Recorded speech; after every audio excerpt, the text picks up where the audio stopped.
It is true that if, in fact, diplomacy fails, what I've asked my team to do is to look at all options. What other means can we put in place to change Mr. Putin's calculus?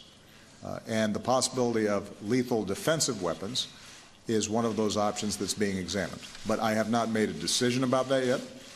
I've consulted with not just Angela, but will be consulting with other allies about this issue.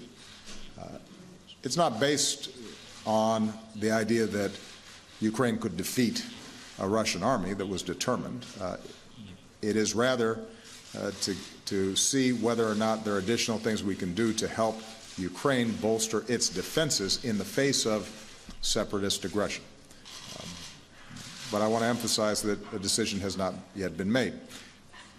One of the bigger issues that we're also concerned with, though, is making sure that the Ukrainian economy is functioning and that President Poroshenko and Prime Minister Yatsenyuk can continue with the reform efforts that they've made.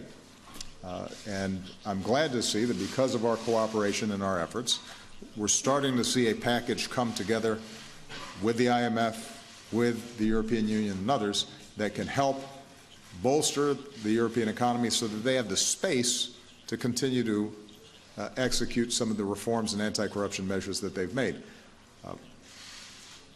One of the most important things we can do for Ukraine is help them succeed economically, because that's how people on the ground feel this change, this transformation inside of Ukraine. If that experiment fails, then the larger project of an independent Ukraine will fail.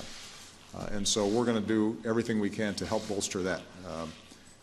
But there is no doubt that if, in fact, diplomacy fails this week, there's going to continue to be a strong, unified response between the United States and Europe. That's not going to change. There may be some areas where there are tactical disagreements.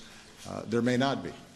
But the broad principle that we have to stand up for not just Ukraine, but the principle of territorial integrity and sovereignty is one where we are completely unified.